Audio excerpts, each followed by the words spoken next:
What is going on, guys? Welcome back to another video. So every single season in the Stanley Cup playoffs, we have some very surprising and disappointing players. We're thinking about surprising players. Maybe a middle six forward that has like 4 goals in a series is essential to them, or a goalie plays out of his mind. And when it comes to disappointing, I think of the stars that don't really show up, like maybe some of the Toronto Maple Leafs guys in previous years that go goalless, maybe have 1 or 2 points in a series. So today I wanted to run through 4 of the most surprising and 4 of the most disappointing. I'm not going to rank any of these guys. I'm just going to go one disappointing, then one surprising, rattle it off, 4 of each. So without further ado, let's get into it. Up first, we got Connor Hellebuyck, maybe the most disappointing when looking at how good he was in the regular season. He's going to run away with the Vezina Trophy. He has an .871 save percentage and is allowing 5.05 goals against.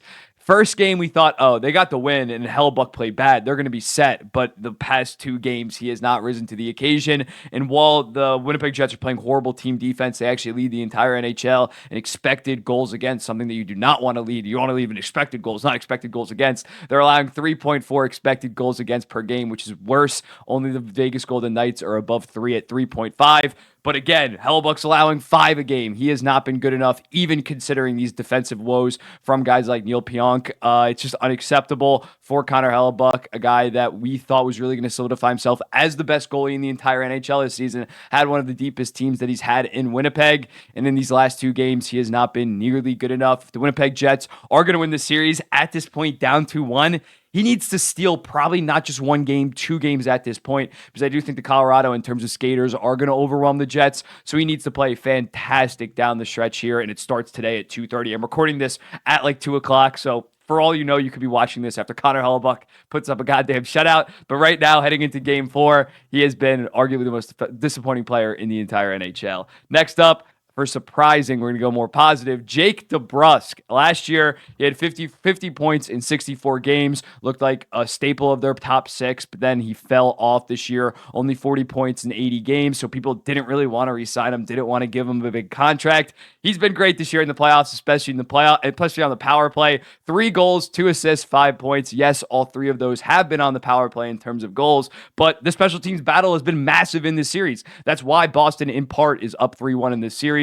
He has scored timely goals for them. And in order for Boston to go on a deep run and to even just beat Toronto, they were going to need someone else besides Marchand and Pasternak to step up offensively. DeBrusk has been that guy. And if the Boston Bruins power play keeps on cooking like it is right now, maybe they can potentially pull off an upset against the Florida Panthers. DeBrusk has been very good, especially in special teams for the Boston Bruins. Next up, back to disappointing, we got Alexander Oetkin. And don't get me wrong, I wasn't expecting 2018 Alexander Oetkin in these playoffs. I expected the Caps to lose in like 5 or 6 games, but to be scoreless, and not even to be scoreless, he's not even getting a shot off. He has 5 shots on goal through 3 games right now, is a -2. And for comparison, in the regular season, he had 272 shots on goal in 79 games, which comes out to around 3.5-ish shots per game. This year in the playoffs, 1.66. He's not getting a shot off. The Caps power play is not working at all. Right now, it's only like 14%, I believe. So in looking at it, Ovechkin, you got to be better than this. You can't be going putting up goose eggs. I'm not expecting a goal per game like goddamn Steven Stamkos has, but you got to contribute to this offense, considering he is their biggest threat in terms of a shot taker on this team. And as a result, it looks like the Washington Capitals are probably going to get swept or lose in 5 games. Speaking of another player in that series, in terms of surprises, Barclay Goodrow, another guy, even worse than a Jake DeBrusk. The Ranger fans hated this guy. He had like 10 or 12 points this season, making $3.6 million.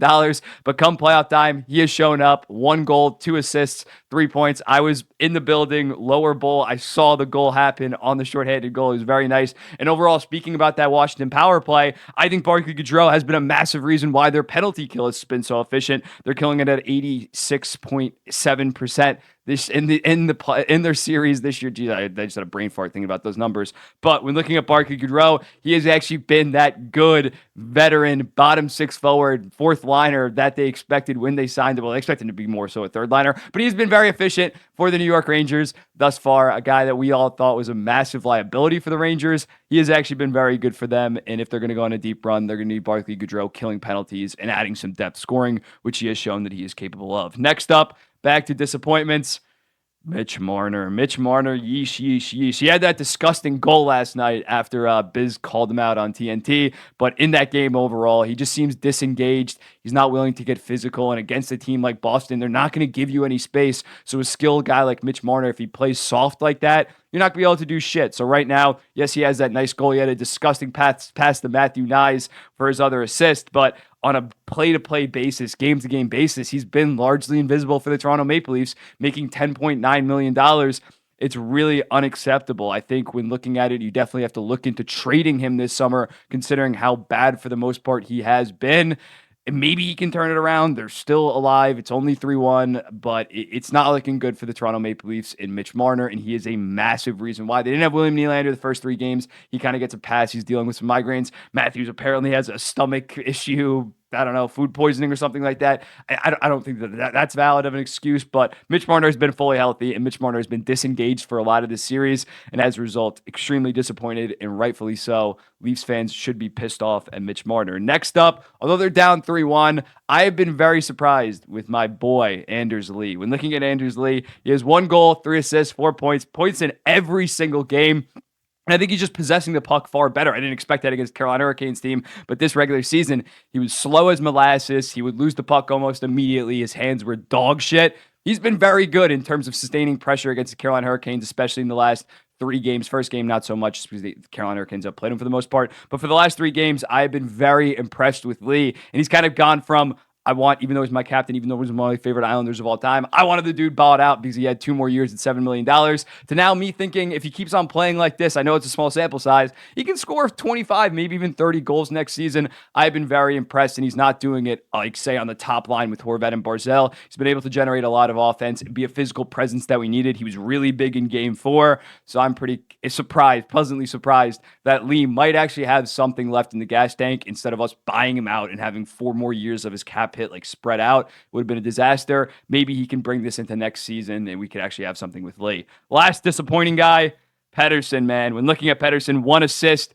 through 3 games. There's that famous clip of him missing a wide open net. Not that good of body language after. And when looking at him at 5-on-5 play, you look at relative expected goals percentage. JT Miller has 29.5%. The Canucks are almost 30% better when he's on the ice. Besser, 19%. Hughes, 18.2%. Pettersson is minus 5.4. The Canucks have analytically been just a worse team with Pettersson on the ice during 5-on-5. He just seems not as, similar to Mitch Marner, not as engaged, goes invisible at times, more of a skill guy, doesn't really get in there physically. I think the Canucks can get past the Predators with Pettersson playing like this, just because the Predators don't have the forward depth to really expose a struggling Elias Pettersson. As long as JT Miller and Besser can kind of cook on that top line, they can probably outscore them, even though they're not out shooting them. But if they can get past this Canucks Predators team, which if Pettersson keeps this up, it's going to go to 6 or 7 games, no doubt, if their star franchise player is playing like this. But in the next round against the Edmonton Oilers, if Pettersson's looking like this and he's going up against Draisaitl and McDavid, that could be a short series for the Vancouver Canucks, especially considering they don't have Thatcher Demko. Once Thatcher Demko went down, you expected Pettersson to really pick it up, and I'm afraid that really hasn't been the case. More than capable of it. Again, Pettersson is a very skilled player. He does go on these hot and cold streaks, but I've been very disappointed in seeing him in the playoffs this year. I think he can turn it around. He has to turn it around, or else the Vancouver Canucks playoff run will be over way sooner than maybe we predicted. I wouldn't be surprised at this point if they lost in 6 games or 7 games to the Nashville Predators, even with them being up 2-1 right now. And then lastly, last surprise, we got Logan Thompson. Logan Thompson, I thought they were going to run out Adin Hill just because of what he did last year in the playoffs, but Adin Hill was playing pretty bad in the back half of the season. He had like an 880. So they went with Logan Thompson. It was a question mark. He didn't play at all last year in the playoffs because he was hurt after his very good rookie year, and he's been great. Last night was fantastic at times. Great saves nonstop, 43 out of 46 shots.